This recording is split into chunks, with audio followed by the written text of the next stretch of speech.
प्रभु आपके आंख मूंदने और आंख खोलने में अंतर पड़ता है क्या? तो उनका पड़ता है।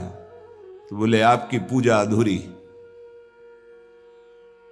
हम चाहे बाहरी दृष्टि में हो या आंतरिक दृष्टि में हो, एक ही चिंतन होना चाहिए। आंख खुली हो या आंख बंद, तभी सच्चा उपासक है। तीसरा, हिलना मंत्र जाप के समय। ये कीर्तन में हो सकता है, पद गायन में हो सकता है, लेकिन मंत्र जाप के समय हिलना नहीं, ये नहीं। गर्दन घुमाना, बात करना। चौथा, हंसते हुए प्रपंच की वार्ता करना। हंसी मजाक चल रही, बोलना मतलब उत्तर देना। चौथे में जो हंसते हुए प्रपंच वार्ता करना। बैठे कुर्सी में 3 लोग, माला हाथ में, प्रपंच की वार्ता। अपमान कर रहे हो माला का, मंत्र का। आप क्या कर रहे हो? उपहास कर रहे हो। 4 लोग जा रहे हैं, माला सरक रहा है, बातचीत कर रहे। तो माला सरकाने से थोड़ी भगवत प्राप्ति होगी। जो माला की एक भी मन का नाम और मंत्र से खाली ना जाए, उसका चिंतन करते हुए, वो आंतरिक चिंतन को बढ़ाने के लिए माला है। माला सरकाने से थोड़ी भगवत प्राप्ति होती है। माला की मनका के सहारे से हम प्रत्येक मंत्र का चिंतन करके, उसका श्रवण करके, मनन करके, तब फिर आगे बढ़ते हैं। ये थोड़ी कि जल्दी जल्दी। किसी किसी की माला को तो देखते हैं कि इतनी रफ्तार से कैसे चल सकती है। अगर हम केवल राधा नाम भी जपें तो इतनी रफ्तार से नहीं चल सकता, क्योंकि हमें लिखना है राधा राधा। फिर अष्टादशाक्षर मंत्र या द्वादशाक्षर मंत्र। फिर इन मंत्रों को तो कैसे आप इतनी जल्दी, कैसे बिना अक्षर मात्रा दर्शन किए कैसे आप मन का सरका दिए? 11 माला बहुत होते हैं। अगर जिस पद्धति से कहते 11 माला कर लो तो बहुत जल्दी मानसिक सिद्धि प्राप्त हो जाए। सामने मंत्र लिखा हुआ है, हर बार नवीन मंत्र की रचना कर रहे हैं। हर मन के पे, एक मन के पे पूरा मंत्र लिखा, फिर एक मन के पे पूरा मंत्र, फिर मन। देखो मन कहां भाग के जाएगा। मन निर्विषय हो जाएगा, सच्चिदानंद की तरफ दौड़ पड़ेगा मन। जबके समय किसी को उत्तर देना, इधर उधर देखना, शरीर को हिलाना, हंसते हुए हंसी मजाक वार्तालाप करना, 4 बातें जब में निषेध है। जब काले न भासेत नान्यानि प्रेक्षेत बुधा न कंपेत शिरोग्रीवाम दंता नैव प्रकाशयेत। 4 बातें। ए हंसी मजाक, 2 साधक चल रहे हैं रास्ते में, माला भी चल रहा है, हंसी मजाक। ए तुम्हारे पास समय कैसे, तुम्हारा माला कैसे चल रहा है? तुम वार्ता कर रहे हो, हंसी मजाक कर रहे हो। ऐसा नहीं, इतने सिद्ध नहीं हो गए हो। जो शास्त्र जब काले न भाषेत नान्यानि प्रेक्षित बुधा न कंपेत शिरोग्रीवाम दंता नैव प्रकाशयेत। माला जपते समय ये ऐसे हिलना डुलना, शांत, हंसी मजाक, न दंतान्नयु प्रकाशित, दांत नहीं दिखाई देने चाहिए। गुरु मंत्र के समय तो मुख से वायु भी नहीं निकलनी चाहिए, मुख से। बस ये स्थिति। थोड़ा दांतों के बीच में जगह है, जिह्वा का अग्रभाग ऊपर के दांत के जोड़ पे है, हल्की सी नाक की श्वास से मंत्र का उच्चारण है, उसी का श्रवण है, और नेत्रों से दृष्टि में हम देख रहे हैं। भगवदाकार मंत्राकार वृत्ति करनी है। प्रभु के मंगलमय नाम उच्चारण करने से करोड़ करोड़ जन्मों के पापों का नाश होता है, ऐसा शास्त्र और ब्रह्म ऋषियों ने निश्चय किया है। भगवान का नाम उत्तम श्लोक है, पवित्र कीर्ति है। जो नाम जप करता है वो पवित्र कीर्ति वाला हो जाता है। वो उत्तम श्लोक भगवान को प्राप्त कर लेता है, भगवत स्वरूप हो जाता है।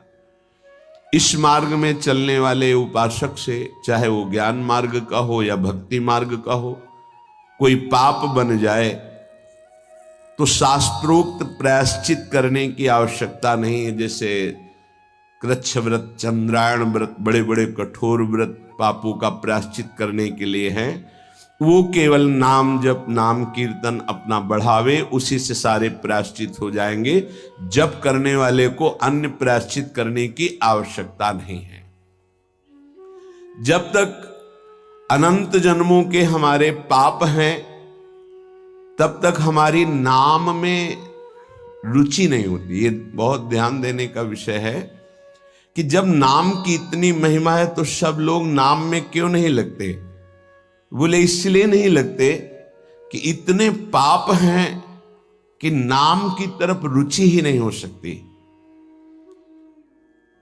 जैसे कोई कहे कि चीनी चीनी चीनी कहने से तो क्या मुंह में मिठास आ जाएगी क्या? भोजन भोजन भोजन करने से क्या पेट भर जाएगा क्या? तो ऐसे ही कृष्ण कृष्ण, राम राम, राधा राधा करने से क्या राधा मिल जाएंगे क्या? बड़े तर्क होते हैं ना दिमाग में। वो जड़ वस्तु है, वो न पहले थी न बाद में रहेगी, बीच में भी उसकी सत्ता नहीं है। नासतो विद्यते भाव। और जो भगवान को अधीन कर ले, भगवान से भी महान, जिसकी महिमा स्वयं भगवान नहीं वर्णन कर सकते। कहूं कहां लगी नाम बड़ाई, राम न सके नाम गुण गाई। वो इन भौतिक पदार्थों के नाम जैसा नहीं है, वो सच्चिदानंद है। स्वप्रधानमेव पुरुषोत्तम कीर्तनम पाप प्रध्वंसन हेतु। जो भगवान पुरुषोत्तम का नाम कीर्तन करता है, उसे अन्य साधन करे या न करे, प्रधान साधन नाम जप या नाम कीर्तन उसके सर्वस्व पाप का नाश कर देता है। किसी दूसरे प्रायश्चित के स्पर्श की भी आवश्यकता नहीं है। केवलमेव हरि कीर्तनम कृष्ण पापक्ष हेतु नान्य समुचितम नतरा मन्यांग भूतम। केवल नाम जप, नाम कीर्तन संपूर्ण पाप और पाप प्रवृत्ति को विध्वंस कर देता है। अन्य किसी साधन के अंगभूत की आवश्यकता नहीं है। हो रहा है अच्छा, नहीं हो रहा तो चिंता की बात नहीं है। संपूर्ण पाप और पाप प्रवृत्ति का नाश करने के लिए केवलमेव हरि कीर्तनम, केवल भगवन नाम कीर्तन, भगवन नाम जप। नरक हेतु संस्कारः प्रायश्चित्त निर्वर्ते न सजाति योत्पादकः भक्त्या पुनरुभव विधोपीति भक्तेरे वात्यंतिक शुद्ध हेतुत्वम न कर्मणाम। जैसे निश्चित हो चुका है आपके पाप कर्म से बन चुके कि नरक जाना है, ऐसे आचरण बन गए, तो बोले नरक का हेतुभूत जो कर्म हुआ, जो पाप जमा हुए, उसमें भस्म करने के लिए और भी प्रायश्चित हो सकते हैं, लेकिन उसकी जो वासना है, जो संस्कार है, जो पाप प्रवृत्ति है, वो किसी में नष्ट करने की सामर्थ्य नहीं, किसी कर्म में। वो केवल नाम जप में है। नाम बड़े बड़े पापों को विध्वंस करके पाप की वासना, संस्कार, प्रवृत्ति का नाश कर देता है।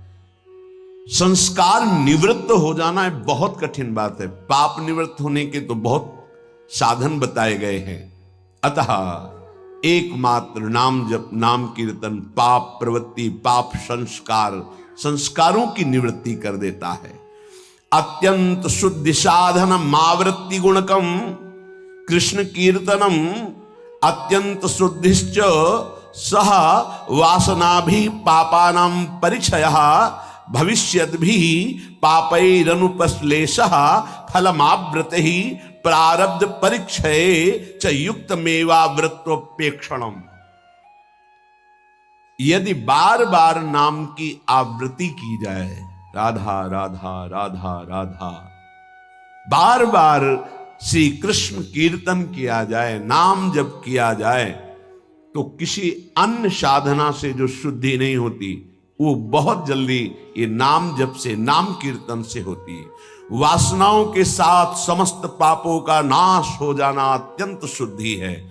भविष्य में कभी किसी पाप का संपर्क जो भूल से, चूक से, कुसंग से, उपासक से बन जाता है, वो तत्काल भस्म हो जाता है।